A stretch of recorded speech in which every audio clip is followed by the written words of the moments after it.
शुरू करें?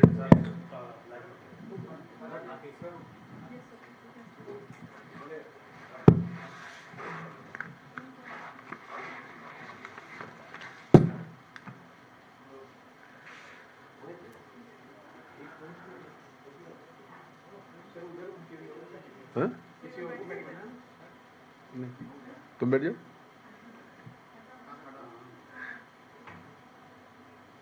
तुम बैठ जाओ, क्या दिक्कत है? हैं? भाई मीडिया डिपार्टमेंट पूर्ण होना चाहिए। नहीं नहीं, सुनो, रखो। नो नो नो, कम कम रखो। अरे भाई, in absence of Mr. Jairam Ramesh, in absence of Mr. Pawan, come, sit down. Come, sit down. Okay. बहुत बहुत आपको प्रणाम, नमस्कार। देश में ऑर्गेनिक खेती के बारे में तत्कालीन अटल बिहारी वाजपेयी जी की भारतीय जनता पार्टी की सरकार ने इस पर विशेष प्रयास किया था, और उस समय मैं मुख्यमंत्री था मध्य प्रदेश का, और प्रदेश में पहला राज्य था जिसने कि ऑर्गेनिक फार्मिंग पर काम किया था। उस समय जस्टिस लोढ़ा जी की अध्यक्षता में एक कमेटी बनाई गई थी भारत सरकार में, जिन्होंने ऑर्गेनिक फार्मिंग को बढ़ावा देने के लिए पूरे देश में लोगों को प्रोत्साहित करने की योजना बनाई थी। और उन्होंने इस पर जब मध्य प्रदेश आए थे तो उन्होंने इसको काफ़ी अप्रिशिएट किया था कि मध्य प्रदेश पहला राज्य था जिसने कि ऑर्गेनिक फार्मिंग पे इतना काम किया था।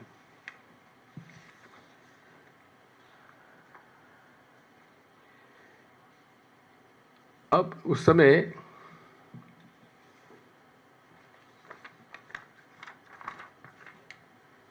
एपिडा का गठन किया गया था।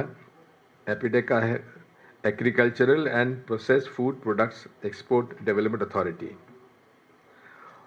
और उसी समय उन्होंने national programme for organic products NPOP कार्यक्रम शुरू किया था, जिससे कि किसानों का जो ऑर्गेनिक फार्मिंग कर रहे हैं उनका समूह बनाकर और उनको प्रोत्साहित करने के लिए केंद्र सरकार ने 3 साल तक 50,000 रुपया प्रति हेक्टेयर देने का भी उन्होंने प्रस्ताव रखा था, जिसे कि लागू किया गया। अब उसके तहत विशेष तौर पर मालवा क्षेत्र हमारा और निमाड़, ये ऑर्गेनिक फार्मिंग का हब बना, और निमाड़ क्षेत्र में जो नर्मदा घाटी का क्षेत्र है उसमें बहुत बड़े पैमाने पर कपास पैदा होता है। अब उसके बारे में जो आपके सामने, please go back to the first slide. या ये अंग्रेजी में है, हिंदी में मैं पढ़कर आपको बता देता हूँ। 2001 में वाणिज्य उद्योग मंत्रालय ने जैविक उत्पादों के निर्यात को प्रमाणित और विनियमन करने के लिए एपिडा द्वारा कार्यान्वित राष्ट्रीय जैविक उत्पादन कार्यक्रम, जिसका मैंने उल्लेख किया, और इस ढांचे के अंतर्गत NPOP उन प्रमाण, क्योंकि सर्टिफिकेशन बहुत इम्पॉर्टेंट है इसमें, क्योंकि पूरे विश्व में जो organic agriculture product, food product का जो की लोकप्रियता बढ़ी, उसमें सामान्य तौर पर इनऑर्गेनिक एग्रीकल्चर प्रोडक्ट और ऑर्गेनिक एग्रीकल्चर प्रोडक्ट में 2 से 3 गुना इसकी कीमत हो जाती है इंटरनेशनल मार्केट में। और ये पूरी प्रक्रिया जो है, इसमें ICS जो है इंटरनल कंट्रोल सिस्टम्स, यानी कि उनको प्रमाणित करने के लिए उन्होंने सर्टिफिकेशन एजेंसीज बनाई और 25 से 500 लोगों का किसानों का समूह बनाया और ये पूरे देश में इसको लागू किया गया। और इसके अंतर्गत अभी ऐसे 6046 समूह हैं जिन्हें ICS कहते हैं और करीब सर्टिफिकेशन बॉडीज 35 हैं। ये प्रक्रिया ट्रेसनेट नामक ऑनलाइन प्लेटफॉर्म के माध्यम से संचालित होती है जो जैविक उत्पादन का ट्रैक रखने और सत्यापन करने में मदद करता है। आंतरिक नियंत्रण प्रणाली ICS के सत्यापन के बाद एक ट्रांजैक्शन सर्टिफिकेट जारी किया जाता है जो उस ICS को जैविक घोषित करता है। तो जो ट्रांजैक्शन सर्टिफिकेट है वही उसको मान्यता देता है। अब इसमें समस्या क्या है? अधिकांश ICS के अंतर्गत सूचीबद्ध अधिकांश किसान न तो जैविक कपास उगा रहे हैं और न ही उन्हें इस प्रणाली में शामिल होने की जानकारी है, उनको जानकारी नहीं है। इसका मतलब है कि ICS समूह ने लेन देन प्रमाण पत्र प्राप्त करने के लिए किसानों के नाम से गलत तरीके से शामिल किए हुए हैं। यानी कि जो व्यापारी है स्थानीय लोगों से मिलकर उन्होंने असत्य प्रमाणीकरण का एक धंधा शुरू किया और बड़े पैमाने पर ये ट्रांसफर सर्टिफिकेट लेके और उसे अंतर्राष्ट्रीय मार्केट में वे बेच देते थे, जिसकी क्योंकि भारत आज पूरे विश्व में उन राज्यों देशों में से है जहां ऑर्गेनिक फार्मिंग की सबसे ज़्यादा की बात है और उनकी प्रोडक्शन भी है। Second slide please. अब घोटाले का पैमाना और अंतर्राष्ट्रीय प्रभाव ये आपके सामने मैं प्रस्तुत कर रहा हूं। इस घोटाले का आकार 2.1 लाख करोड़ का है। 2.1 लाख करोड़ का घोटाला अनुमानित है, इससे ज़्यादा ही होगा, कम नहीं होगा, क्योंकि हमने जो फिगर्स लिए बड़े कंजर्वेटिव फिगर्स लिए हैं, क्योंकि सब मिला के 24 लाख किसान हैं जो इसके अंदर 6000 ICS के अंदर रजिस्टर्ड हैं। तो हमने केवल 12 लाख लोगों के हिसाब से ही ये अनुमानित जो घोटाला है उसको बताया है। अब इसके अंदर यह है कि 50,000 रुपये प्रति हेक्टेयर किसानों को अनुदान दिया जाता है 3 साल तक, फर्स्ट 3 इयर्स में। अब ये राज्य सरकार की जवाबदारी है कि वो सही लोगों को ये 50,000 प्रति हेक्टेयर का जो इंसेंटिव है उन्हें दिया जाए। लेकिन हालत ये है, मैं पूरे देश की बात नहीं कर रहा हूं, क्योंकि हमारा जो ये इस पर स्टडी है ये मूल रूप से मध्य प्रदेश का है, जहां के आज कृषि मंत्री हैं। उस समय वे मुख्यमंत्री थे मध्य प्रदेश के। तो आप समझ सकते हैं कि ये उनके कार्यकाल में जितने लोग वहां आए जिन्होंने कि व्यापारियों ने जो फर्जी समूह बनाए, किसानों को मालूम भी नहीं है कि वे उसके सदस्य बन गए हैं। उन्होंने कभी ऑर्गेनिक खेती करी नहीं है और 50,000 रुपया प्रति हेक्टेयर का वितरण हो गया। अब ये पहला कदम है। अब आप समझ सकते हैं कि ये सारी जानकारी मेरे पास जो आई, ये शिवराज सिंह चौहान जी कृषि मंत्री बने उसके बाद मेरे पास ये जानकारियां आई। तो स्वाभाविक है कि जितना ये भ्रष्टाचार, पहला कदम जो किसानों का हक 50,000 रुपये प्रति हेक्टेयर था उनको नहीं मिला। मैंने स्वयं ने इस बारे में पता लगाया है, किसी को भी 50,000 प्रति हेक्टेयर का ऑर्गेनिक कपास बोने के लिए जो केंद्र सरकार का पैसा राज्य सरकार के पास आ रहा था, जो लगातार पहले 3 साल उसको मिलना था, उसका पेमेंट किसी किसान को नहीं हुआ। ये मेरे पास जो बैठे हैं हमारे ब्लॉक कांग्रेस कमेटी के अध्यक्ष हैं खरगोन के, और इसमें मिस्टर सेंगर एक पत्रकार हैं जो पहले यहाँ पे शायद एनडीटीवी में थे, वो आजकल उन्होंने खुद आज तक में थे सॉरी, उन्होंने वहाँ स्थानीय लपेटा एक चैनल चलाया हुआ है। उन्होंने काफ़ी इसमें इन्वेस्टिगेशन किया, फिर उनके साथ बातचीत हुई और ये सारी चीज़ें पढ़ते खुलती चली गई। अब इसमें हमने एक अमूमन तौर पर एवरेज जो लैंड होल्डिंग उस इलाके की है वो 2.5 एकड़ का मैंने माना है, ठीक है, और ये पिछले 10 साल से चला हुआ है, ठीक है। तो 10 साल के अंदर लगभग 12 लाख किसानों द्वारा जो कपास की ऑर्गेनिक खेती की, जैविक खेती की, उसका यदि हम अंदाज लगाएं तो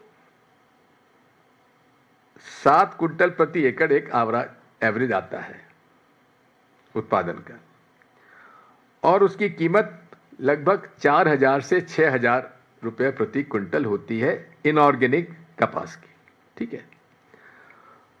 तो इसमें सालाना कमाई अगर आप समझें 2.5 एकड़ की तो करीब 87,500 रुपये, 87,500 का करीब आता है। अब 6,000 से ज़्यादा आईसीएस समूह के 24 लाख किसानों में से लगभग 12 लाख किसान प्रभावित ठगे गए। अब जो 2 व्यावसायिक संगठनों पर छापे गिरे उसमें 750 करोड़ की जीएसटी की चोरी भी पकड़ी गई। ये मध्य प्रदेश के जीएसटी डिपार्टमेंट ने भी इस बात को छापा डालकर ये फिगर उन्होंने हमके दिए हैं।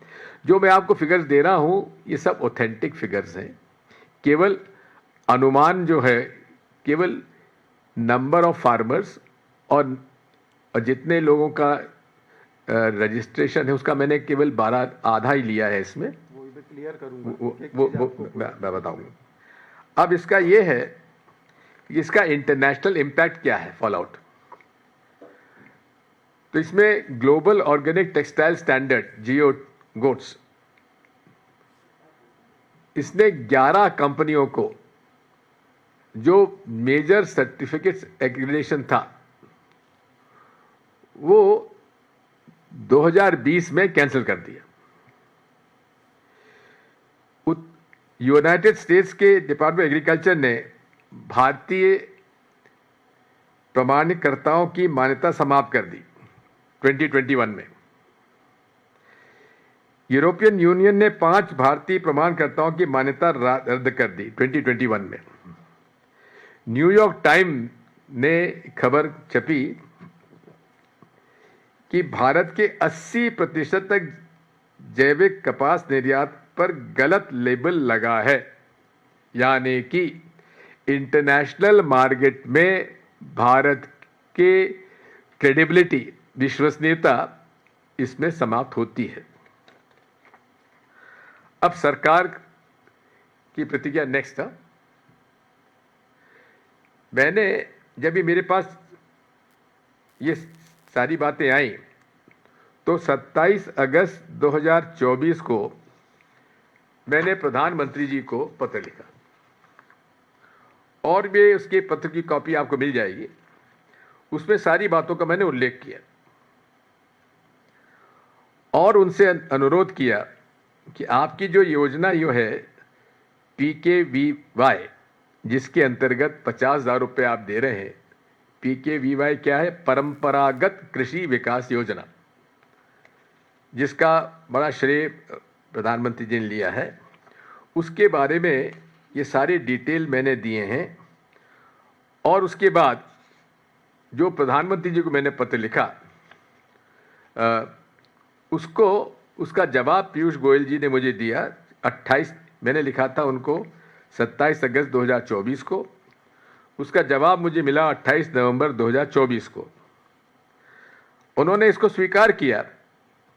मैं पढ़ के सुना रहा हूं उनको, आई कोट, मैं आपको सूचित करना चाहता हूं कि जैविक कपास के प्रमाणीकरण में अनियमितताओं पर जुलाई एवं अगस्त 2000 में जांच की गई।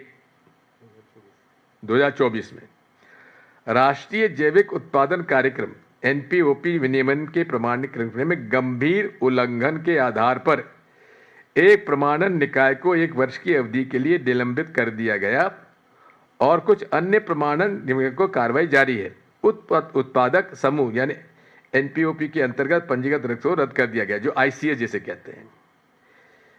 इसके अलावा इस विभाग ने ये पीयूष गोयल जी स्वीकार कर रहे हैं, इस मुद्दे को इंदौर के पुलिस आयुक्त और धार मध्य प्रदेश के पुलिस अधीक्षक के समक्ष उनको दिया गया है कि मामले का संज्ञान लेकर कानूनन कार्रवाई करिए और एफआईआर दर्ज करिए। और उन्होंने विश्वास दिलाया कि वाणिज्य और उद्योग मंत्रालय इस मामले पर उचित कार्रवाई जारी रखेगा। क्योंकि ये ऑर्गेनिक फार्मिंग जो विषय है, ये कृषि मंत्रालय के साथ साथ जो एक्सपोर्ट होता है वो कॉमर्स और इंडस्ट्री जो मंत्रालय है वो पीयूष गोयल जी के पास है, उसको ये उसके अंतर्गत आता है। फिर राज्यसभा में मैंने एक क्वेश्चन इसी पर पूछा 20/12/2024 में, क्वेश्चन नंबर 2912।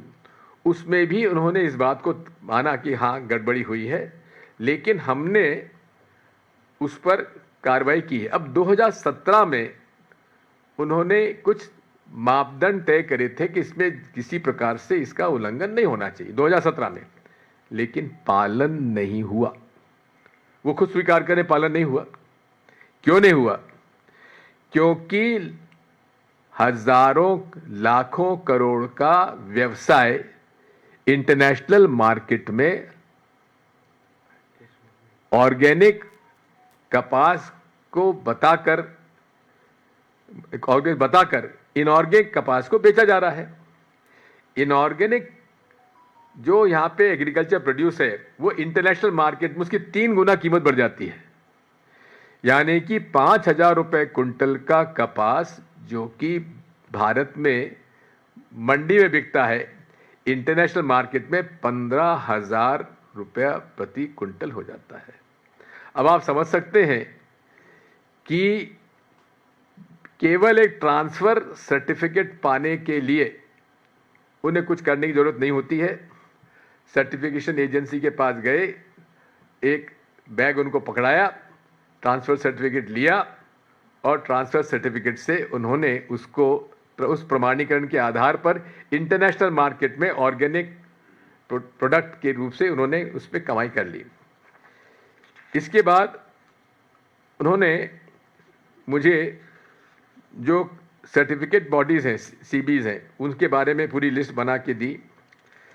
मैंने उसके बाद जो मुझे पत्र उनका मिला 24 नवंबर का, उसका मैंने 24 जनवरी 25 को उनको उसका पत्र लिखा, जिसमें मैंने उनसे यही कहा कि बहुत बहुत धन्यवाद, आपने इसको स्वीकार किया है, लेकिन इस पर मुझे इस बात की आपत्ति है कि आपने जो मापदंड तय किए उसका पालन नहीं हो रहा है। अब मैंने इसमें बताया है कि मैं खरगोन जिले के दौरे पर गया था। लोगों ने जैविक कपास के मामले में किसानों के साथ अभी भी लगातार धोखाधड़ी होने की अवगत कराया। यानी कि 2017 के मापदंड वहां लागू आज भी नहीं हो रहे हैं, ऐसा मुझे बताया गया। मैं खुद मिला उन किसानों से। उन किसानों को मालूम ही नहीं है कि उनको ऑर्गेनिक फार्मिंग का के नाम से उनके 50,000 रुपये प्रति हेक्टर कहाँ गया, किसके पास गया। और उसके बाद उन्होंने कभी जीवन में ऑर्गेनिक फार्मिंग कपास उगाया ही नहीं। आज भी आप जाके इसका पता लगा सकते हैं, मैंने खुद पता लगाया है। अब इसका जो मैंने पत्र लिखा उसकी मैं आपको कॉपी दे दूंगा 24/1 को। उसका जवाब मुझे मिला 8 मार्च 2025 में। वही बात उन्होंने दोहराई। उन्होंने कहा, I would like to inform you that the APEDA, a statutory body under the Department of Commerce, has implemented several measures to enhance the oversight mechanism of the growers group, certified under the NPOP. Accordingly, based on risk assessment, unannounced audits have been carried out for approximately 27 cotton grower groups in Madhya Pradesh to ensure compliance with the NPOP standards. Further, in respond to a letter from APEDA to the Commissioner of Police, वो फिर से जो दोहरा दिया उन्होंने, लेकिन जिनको उन्होंने सर्टिफिकेशन एजेंसीज को सस्पेंड किया, उनको 1 महीने बाद वापस उनको फिर से सर्टिफिकेशन एजेंसी और जो ICS जो समूह था किसानों का, उसको फिर से उन्होंने मान्यता दे दी। यानी कि बिना जांच के, पहली बात तो यह है कि केवल एक समूह पर कार्रवाई हुई है, FIR, उसमें गिरफ्तारी भी हुई है। उसको सर्टिफिकेट कहां से मिला था? सिक्किम से। सिक्किम की सर्टिफिकेट एजेंसी ने खरगोन के कॉटन ग्रोइंग को उसको सर्टिफिकेट दे दिया था कि साहब ये ऑर्गेनिक कॉटन है। अब इन सब बातों के आधार पर मैंने उनके पास जो जिनकी जानकारी मेरे पास थी, लगभग 51 ऐसी कंपनियां थीं जो फर्जी काम कर रही थी और जिन्होंने हजारों करोड़ का मुनाफा कमाया है। अब वो इतने बड़े लोग हो गए हैं कि उसमें इसी बीच में वहाँ के तत्कालीन गृह मंत्री जी का भी इसमें रुचि आ गई, नरोत्तम मिश्रा जी की, और उन्होंने उन सारे अधिकारी, उनके जो व्यवसायी थे, उन लोगों के साथ उन्होंने, अब बाकी तो मैं इस मामले में यहाँ पर नहीं, मैं मध्य प्रदेश में जाके जानकारी दूंगा विस्तार से। आज तो मैं केवल केंद्र सरकार और राज्य सरकार के बीच का मसला जो है वो मैं आपके सामने रख रहा हूँ। और इसमें एक और मेरे पास लेटर आया था जिसका भी बड़े विस्तार से बातें हुई थी, जिसमें कि आज इन लोगों ने, व्यवसायियों ने, कई लोग तो इन्होंने अपनी कंपनियां जो हैं विदेशों में स्थापित कर ली हैं, कईयों ने दूसरे देश की नागरिकता ले ली है। उसके बारे में हम जान पहचान लगा रहे हैं कौन कौन विदेशों में, नाइजीरिया वगैरह में कहाँ उन्होंने अपनी उनके ले ली है मान्यता, उनकी सदस्यता, उनकी नागरिकता ले ली है। तो इस तरह से ये अगर आप देखेंगे कि सरकार की प्रतिक्रिया भी बिल्कुल नहीं है जिस प्रकार का होना चाहिए। इसलिए नेक्स्ट स्लाइड प्लीज। हम लोगों की मांग है कि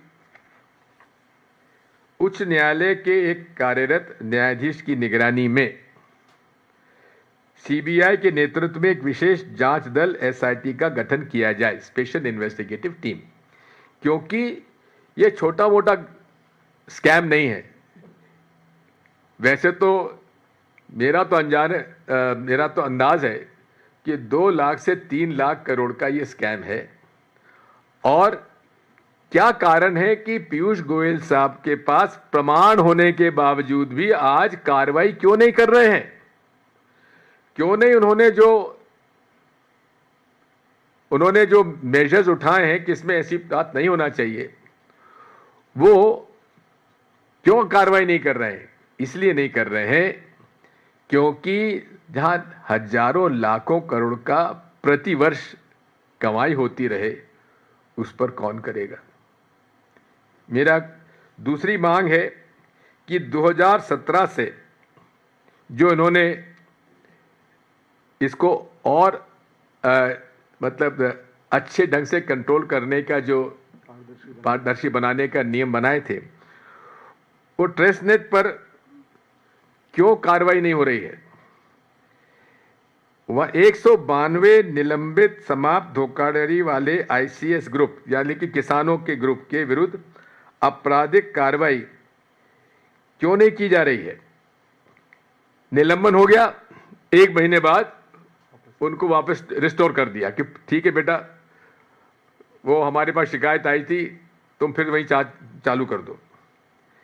मेरी मांग हम और नेक्स्ट मांग हमारी चौथी मांग है कि 6046 आईसीएस ग्रुप में प्रत्येक की जांच की जाना चाहिए।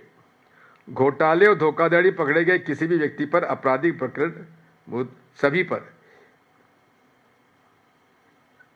अभी दर्ज होना चाहिए। प्रमाणन निकायों द्वारा पारदर्शी डायरेक्शन होना चाहिए और शोषित किसानों को जो उनको 50,000 रुपये मिलने चाहिए थे उसको वापस किसानों को दो। ये पैसे कहाँ गए? ये हमारी इसमें मांग है। बात यह है कि इस पूरे प्रकरण में मेरा यह आरोप है, माननीय प्रधानमंत्री जी, आप कितना ही कहें ना खाऊंगा ना खाने दूंगा, लेकिन आपके ही जो माननीय पीयूष गोयल जी तथा शिवराज सिंह चौहान जी के कौन इसमें कितना शामिल है मैं नहीं कह सकता, किसका इसमें कितना हिस्सा मैं नहीं कह सकता, लेकिन साफ बात यह है कि प्रधानमंत्री जी आपके सरकार के ही मंत्रियों के कारण अंतर्राष्ट्रीय क्षेत्र में भारत की छवि बिगड़ रही है और यह ऑर्गेनिक फार्मिंग को जो प्रोत्साहन देना चाहते हो उसका मार्केट में, इंटरनेशनल मार्केट में लोग अब विश्वास नहीं कर रहे हैं। ये मूल रूप से ये मुझे कहना था। इसके अलावा पूरा तुम कुछ कहना चाहते हो तो बता दो। धन्यवाद। सभी साथियों को नमस्कार। जैसा कि पूरा विषय मोटा मोटा आप लोगों के सामने आया है, मैं एज ए विसल ब्लोअर इस विषय पे पिछले 5 सालों से काम कर रहा हूँ। मैं आपको थोड़ा सा इसको बताना चाहूँगा कि ये जो 6000 आईसीएस है, इसमें से 98% आईसीएस जो हैं, किसानों के जो समूह हैं, उन किसानों को जानकारी नहीं है कि वो ऐसे किसी प्रणाली से जुड़े हुए हैं। मतलब किसानों के साथ पूरे तरीके से धोखा हो रहा है। क्या किया जा रहा है? सीधे सीधे मतदाता सूची या लैंड रिकॉर्ड उठाया जा रहा है, उसमें से नाम लिखा जा रहा है और उसके आधार पर एक सूची बना के एपीडा में रजिस्ट्रेशन करवा के, एपीडा में रजिस्ट्रेशन कराने के बाद में, उस रजिस्ट्रेशन के बाद में सीबी के माध्यम से सर्टिफिकेशन बॉडीज़ जो 38 है ऑल इंडिया में, कुछ गवर्नमेंट एफिलेटेड है, गवर्नमेंट की स्वयं की है और कुछ गवर्नमेंट एफिलेटेड है, उनके माध्यम से, सर्टिफिकेशन बॉडी के माध्यम से उन समूहों को पल्लवित पोषित किया जा रहा है और चौथे साल से उनके आधार पर कमाई की जा रही है। इसमें जो मूल चीज़ है कि आप बिल्कुल जांच कराएं, क्योंकि हमारे यहाँ मध्य प्रदेश में कई जिलों में किसान खुद आ रहे हैं और वो पुलिस को रिपोर्ट दर्ज करवा रहे हैं, पुलिस के सामने, प्रशासन के समक्ष। लेकिन एक बड़ी हास्यास्पद बात है कि ये मामला कृषि से जुड़ा है और इसे हैंडल वाणिज्य मंत्रालय कर रहा है। आप सभी का ध्यान चाहूँगा इस विषय पे। मामला है कृषि विभाग का, जिसे हैंडल कौन कर रहा है? वाणिज्य मंत्रालय। अब कृषि का मामला वाणिज्य मंत्रालय अगर हैंडल करेगा तो हम लोग उसको इमेजिन करेंगे, क्योंकि ये विदेश में ऑर्गेनिक की बहुत डिमांड है। उसी को बहुत सारी बातें दाता ने बताई, आदरणीय दिग्विजय सिंह ने बताई है। मैं आपको मोटी मोटी जो बातें हैं जो बताना चाहूँगा, तथ्य वाइज, जिन पर फैक्ट और सारी चीज़ों की विद रिकॉर्ड है ना। आप चाहे तो इस पर फोकस करें। सबसे पहले जो इस्टेब्लिश अपराध हुए हैं, इसमें जिस तरीके से चीज़ें आई है सामने, वो सब सारे फैक्ट आपके सामने है। 6046 आईसीएस, 38 सीबी, जिसमें से 98% किसानों को जानकारी नहीं है कि वो इस प्रकार की ऑर्गेनिक फार्मिंग करते हैं। अच्छा, दूसरी इसमें महत्वपूर्ण चीज़ ये है कि ये सब कुछ ऑनलाइन है, कोई डॉक्यूमेंट नष्ट नहीं हो सकता। सारे प्रयास हो गए इस चीज़ के लिए, लेकिन जो एपीडा की जो साइट है ट्रेसनेट, उस ट्रेसनेट पे सारा हर व्यापारी की खरीदी बिक्री किसान के पंजीयन से लगाकर तो उसकी खरीदी बिक्री और हर चीज़ तक सब ऑनलाइन है, लेकिन किसानों को नहीं मालूम है। इसमें इन्होंने कुछ नॉर्म्स तय किए हैं। पर एकड़ जो है इनका 7 क्विंटल उपज इन्होंने तय कर लिए। उसी हिसाब से जैसे 500 किसानों का समूह है तो 500 किसानों की लैंड, कई किसान जो 2-2 एकड़ के मालिक हैं या 3-3 एकड़ के मालिक हैं, उनके नाम पे 10-10, 20-20, 25-25 एकड़ है, क्योंकि कोई देखने वाला नहीं है, कोई सुनने वाला नहीं है। ये आरोप नहीं है, ये सत्य है, ये तथ्य है और ये इस्टेब्लिश हुए हैं कानूनी जांच में, जिसका सबसे बड़ा प्रमाण यह है कि माननीय दिग्विजय सिंह जी ने प्रधानमंत्री जी को एक पत्र लिखा, पूरा महकमा हरकत में आया, पीयूष गोयल जी ने एक चिट्ठी लिखी, जो जवाब इन्होंने आपको पढ़ के सुनाया था। इन्होंने इंदौर कमिश्नर को लिखा, पुलिस कमिश्नर को, और धार जिले के एसपी को लिखा। धार जिले में जो गांव है भिलकुंडा, जिसकी इन्होंने शिकायत करी थी, उस भिलकुंडा के किसानों ने आज तक कभी कपास नहीं उगाया। ये प्रमाण है, ऑन रिकॉर्ड, उनके सबके वीडियोस हैं, उनकी बाइट्स है, सारी चीजें हैं। उन्होंने आज तक कपास नहीं उगाया, लेकिन उसके आधार पे बरसों से व्यापार हो रहा था। उसके खिलाफ पुलिस ने एफआईआर करी, गैर जमानती धाराओं में 2 लोगों की गिरफ्तारी हुई। हमारा प्रश्न यह है कि उसी के साथ आपने 250 लोगों की जांच करी, 250 लोग आपको गड़बड़ लगे, 250 लोगों को आपने सस्पेंड करा, टर्मिनेट करा। ये जो कागज हैं ये हैं कि आपने जनवरी से टर्मिनेट करना चालू करा और आपने 24 मार्च तक लोगों को टर्मिनेट या सस्पेंड करा, और उसके बाद में अप्रैल में आपने सारे लोगों को रिवोक कर दिया, उन सारे लोगों को वापस बहाल कर दिया। 192 लोगों को इन्होंने वापस रिवोक कर दिया। तो किस आधार पे? अपराध की प्रकृति सेम है, आपने जांच करी, जिनका उल्लेख हुआ पत्र में उसके खिलाफ एफआईआर हुई और बाकी लोगों के खिलाफ एफआईआर नहीं हुई, क्योंकि व्यवस्थित तरीके से उस पर वो ये लोग पहुंचे नहीं है। दूसरा जो मोटा मोटा मैं इसमें बताना चाहूँगा कि ये है एपीडा की एडवाइजरियाँ, जो मैं आपके ध्यान में लाना चाहूँगा कि इस सिस्टम को पारदर्शी बनाने के लिए जो बिंदु आदरणीय दिग्विजय सिंह जी ने बताए हैं कि ये 2017 से, इसकी डेट है 25/10/2017, आप जूम करके देख सकते हैं, सारी चीज़ें देख सकते हैं। इसमें लिखा है कि आधार अनिवार्य है।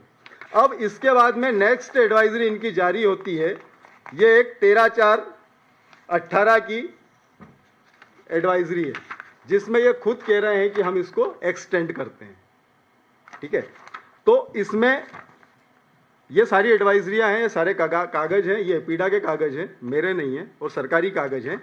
इसमें 25/10/2017, 10/1/2018 कोई एडवाइजरियां जारी करते हैं कि आधार होना चाहिए, किसान का मोबाइल अपडेट होना चाहिए। जब आधार और किसान का मोबाइल अपडेट होगा तो उसके मोबाइल पे उस मैसेज जाएगा, जब मैसेज जाएगा तो उसको मालूम रहेगा कि मैं इससे किसी पार्टी का हिस्सा हूं। लेकिन ये चीज़ आज तक जारी नहीं हो रही है। ये जो एडवाइजरियां जारी हुई है 13/4/2018 को वापस ले ली जाती है, फिर 28 मार्च 2024 को एडवाइजरी जारी होती है, जो 10 मई 2024 को डाइल्यूट कर दी जाती है कि आधार नेसेसरी नहीं है। उसके बाद में 19 दिसंबर 2024 को एपीडा फिर इस पर एडवाइजरी जारी करती है, फिर उसको वापस लेती है। 9 जनवरी को माननीय पीयूष गोयल जी पूसा के ऑडिटोरियम में, पूसा के ग्राउंड पर बड़े ही उसके तामझाम के साथ में ट्रेसनेट 2.0, आप थोड़ा सा इसको देखेंगे, ट्रेसनेट 2.0, जिसमें यह अनिवार्य है कि हर किसान का ओटीपी लिया जाए, हर किसान के मोबाइल पे खरीदी बिक्री सारी चीज़ों को उस तक मैसेज जाना चाहिए। इसके लिए पारदर्शिता के लिए ट्रेसनेट 2.0 9 जनवरी को लॉन्च किया गया माननीय पीयूष गोयल जी द्वारा।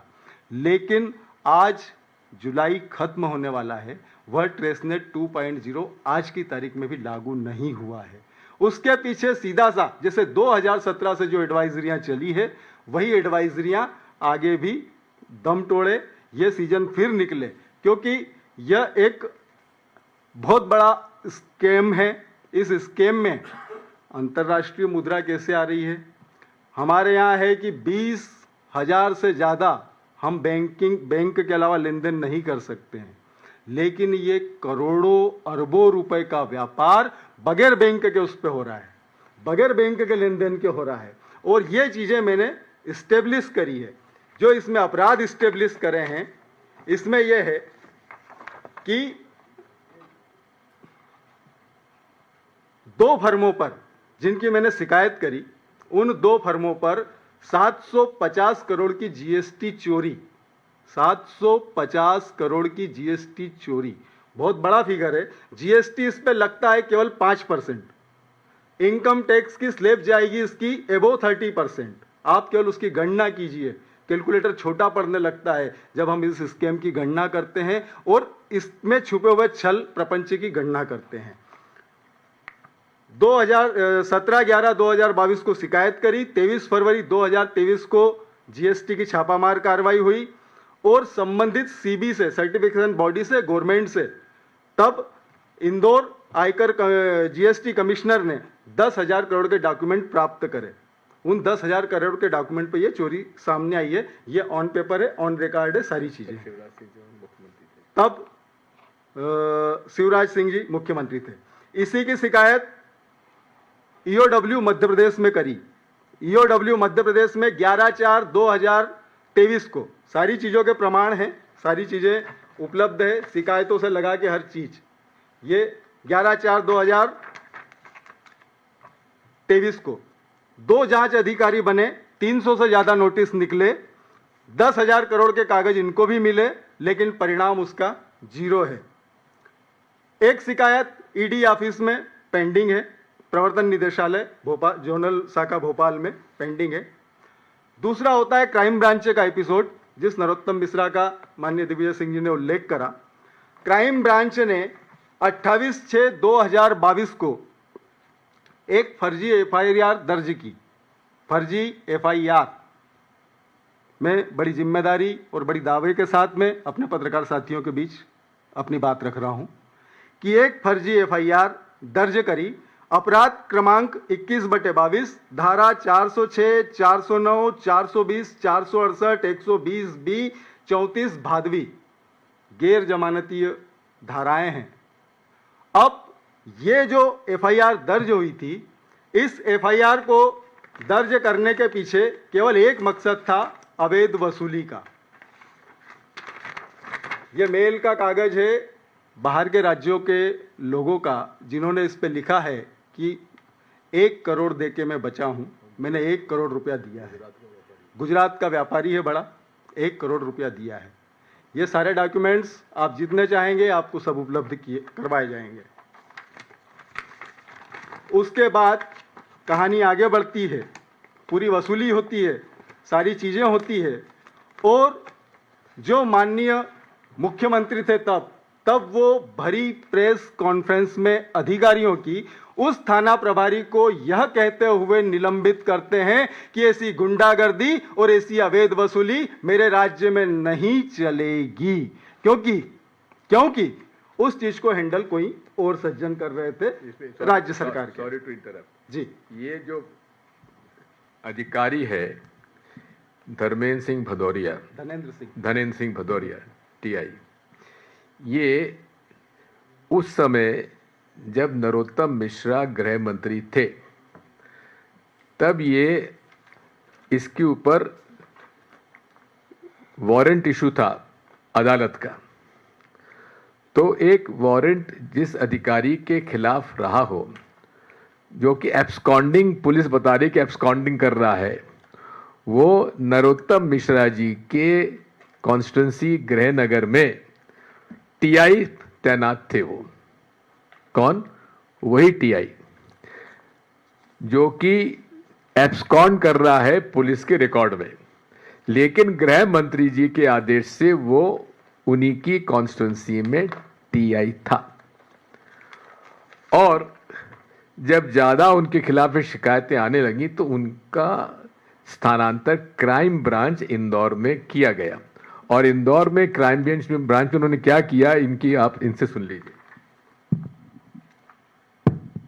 तब की कहानी है।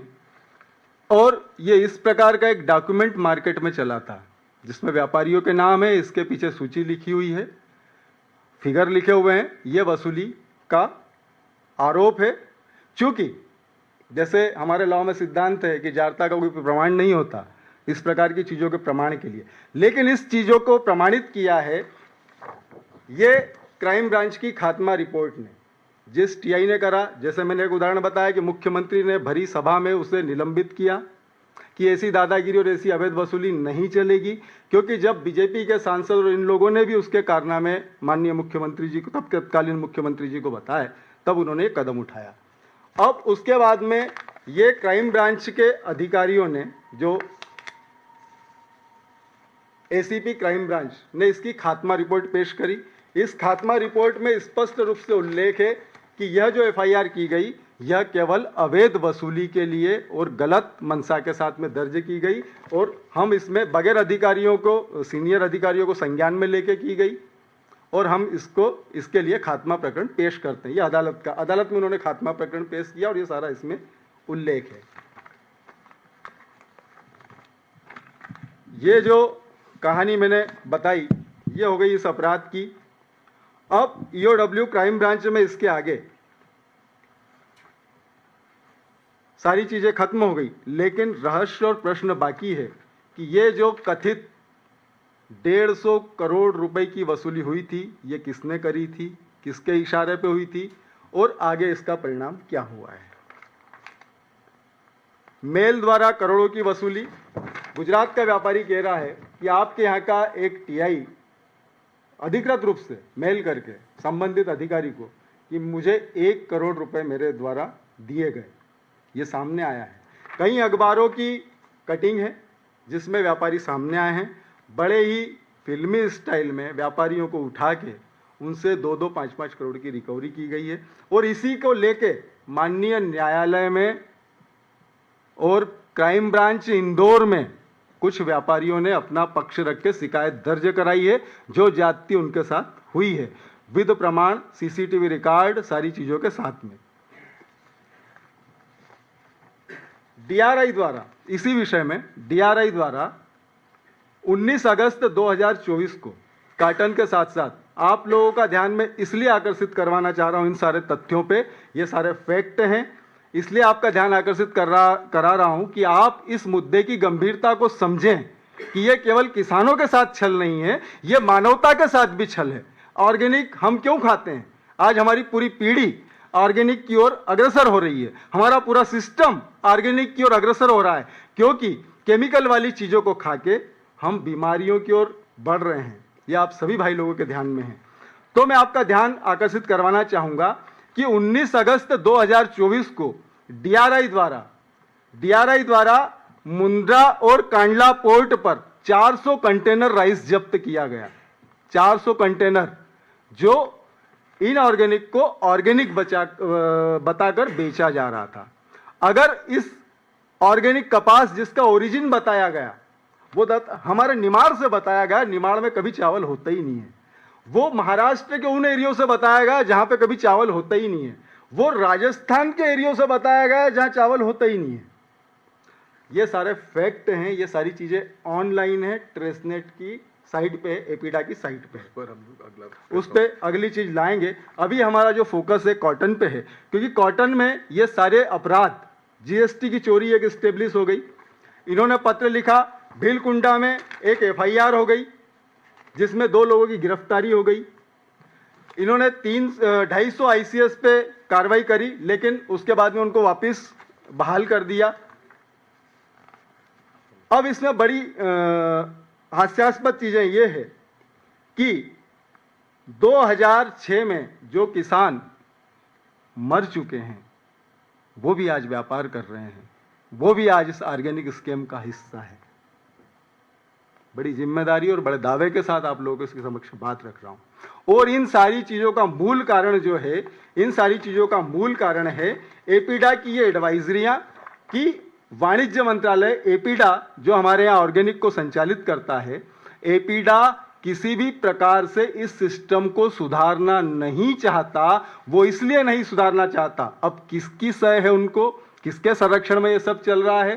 क्योंकि यह करोड़ों रुपए का मामला है, सैकड़ों करोड़ का मामला है। अगर यह सीजन निकलता है तो इस व्यापार में सम्मिलित हर व्यापारी को 150 से 200 करोड़ का लाभ होगा, सिंगल व्यापारी को। फिर बोल रहा हूं कि मैं ये सब जिम्मेदारी के साथ बोल रहा हूं, 150 से 200 करोड़ का लाभ होगा। इसलिए ये एडवाइजरियां कि आधार कार्ड जरूरी है, ओटीपी जरूरी है। ये खुद की एडवाइजरियाँ, ये शासन के लेटर हैं। 9 जनवरी 2025 को पीयूष गोयल का इनॉग्रेशन है, लॉन्चिंग है, लेकिन आज तक लागू नहीं हो पा रहा है। ये इसलिए कि किसी भी प्रकार से ये सिस्टम चलता रहे। अगर ये ट्रेसनेट 2.0 लागू हो जाता है तो ये सारे अपराध, जिस प्रकार की ये अवैध वसूलियां हुई, जिस प्रकार की जीएसटी और इनकम टैक्स की चोरी है, ये 2 व्यापारियों पे, आप सोचिए पूरे भारत में कितनी जीएसटी और इनकम टैक्स की चोरी है। ये सारी चीजें स्वयं खत्म हो जाएगी। यही हमारी मुख्य मांग है। आदरणीय, बहुत बहुत धन्यवाद पूर्ण। काफ़ी इस बच्चे ने मेहनत करी है और सेंगन ने भी की है, सब लोगों ने मिलकर। बात वही है, ना खाऊंगा ना खाने दूंगा।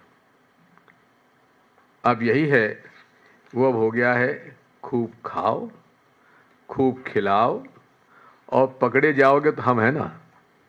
धन्यवाद।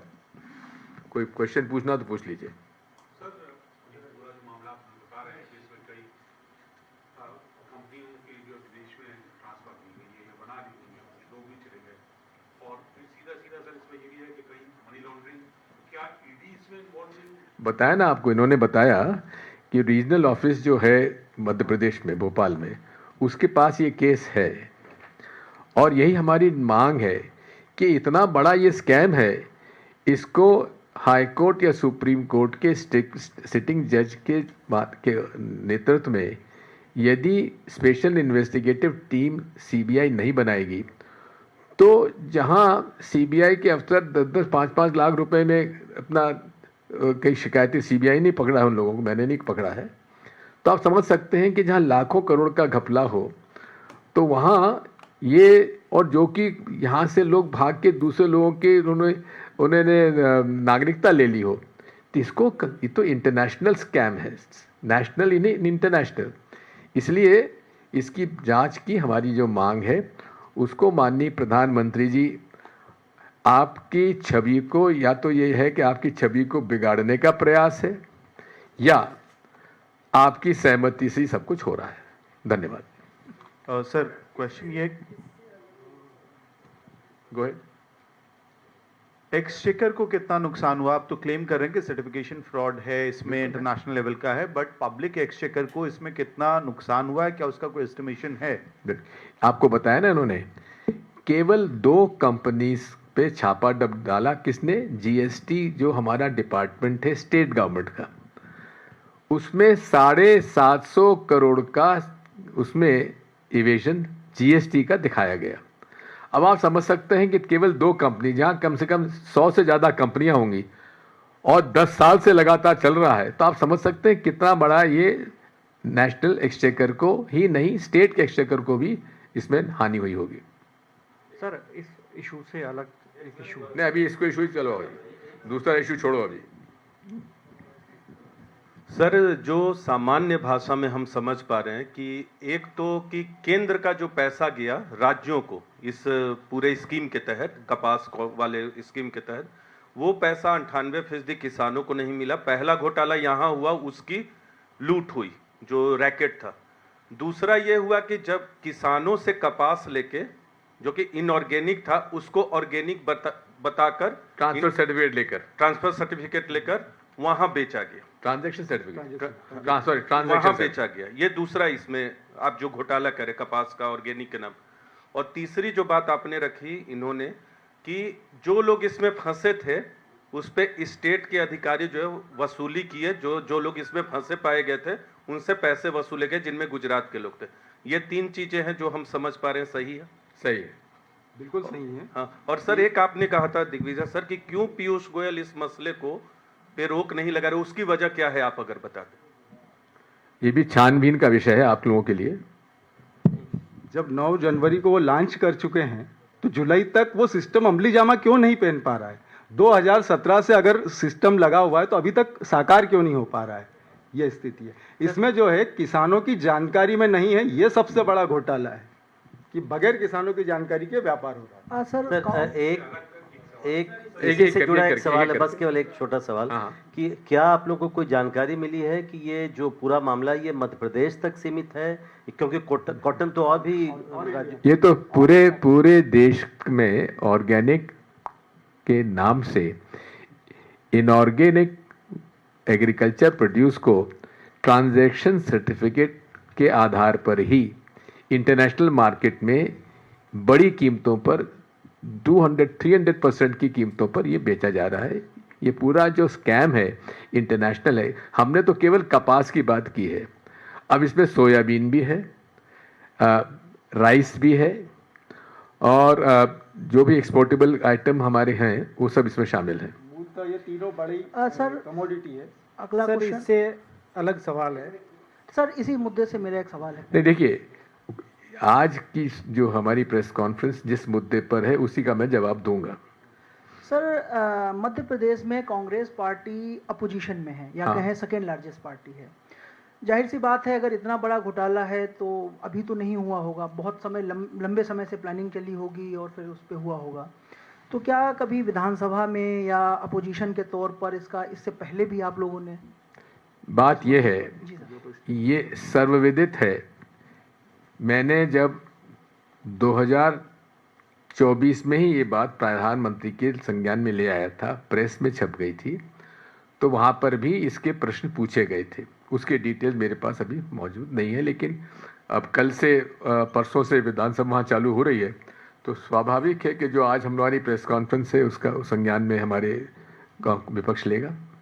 सर एक और क्लैरिफिकेशन चाहिए या जवाब चाहिए कि जो कपास के नाम पे जो पैसे गए किसानों के लिए, उसका कोई बजट यहाँ कॉमर्स मिनिस्ट्री ने जारी किया, अगर उसका कोई लेखा जोखा हो, या कितना पैसा उनके नाम पे उठाया गया? वो तो देखिए, ऐसा है, ये तो आप कृषि विभाग और कॉमर्स विभाग इन दोनों के अगर बजट देख लेंगे, स्कीम्स देख लेंगे, तो उसमें शामिल है जो NPOP जो है, उसके अंदर ये 50,000 रुपये प्रति हेक्टेयर हर ऑर्गेनिक फार्मिंग के व्यक्ति को दिए जा रहे हैं पहले 3 साल के लिए।